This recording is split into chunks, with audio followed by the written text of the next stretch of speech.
சரியான கணவர் அமையும் யோகம். ஜோதிட சாஸ்திரத்தில் ஆன்றோர்கள் 7ஆம் இடத்தையும் மற்றும் 8ஆம் இடத்தையும் கலத்திர ஸ்தானம், மாங்கல்ய ஸ்தானம் என நிர்ணயித்துள்ளனர். அதுபோல ஒரு பெண்ணின் ஜாதகத்தில் 2ஆம் இடமான குடும்பஸ்தானத்தை குறிக்கிறது. மேலும் ஜாதகத்தில் 2 மற்றும் 7 ஆகிய இடங்களை பொறுத்து ஒரு பெண்ணுக்கு வரக்கூடிய கணவர் எப்படிப்பட்டவர் என்று நிர்ணயம் செய்ய முடியும்.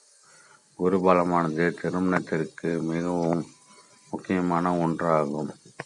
ஒரு பெண்ணுக்கு ஜாதகத்தில் 2, 5, 7, 9, 11 ஆகிய வீடுகளில் குரு கோச்சார ரீதியாக வரும்போது திருமணம் நடைபெறுகிறது.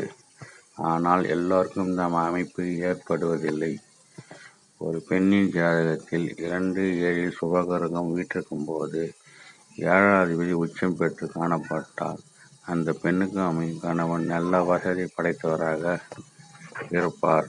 7ஆம் அதிபதி லாபம் பெற்று 11ஆம் வீட்டில் காணப்பட்டால் அந்த பெண்ணுக்கு அமைக்கூடிய கணவன் செல்வந்தராகவும் அரசாங்கத்தில் உயர்ந்த பதவி வகிப்பவராகவும் திகழ்வார்.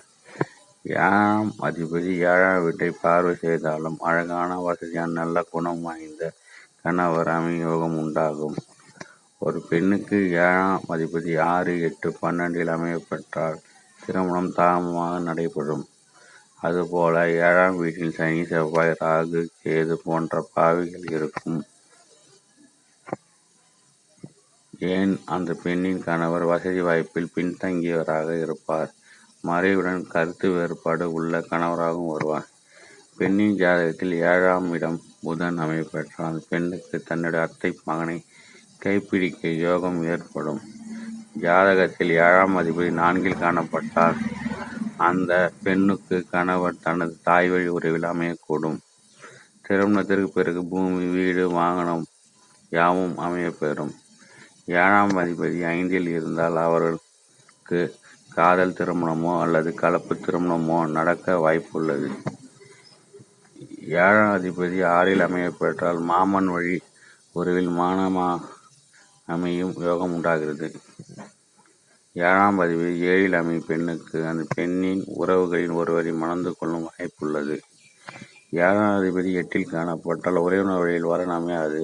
திருமணத்துக்கு பிறகு கணவன் மனைவியிடையே கருத்து வேறுபாடு உண்டாக வாய்ப்பு இருக்கிறது.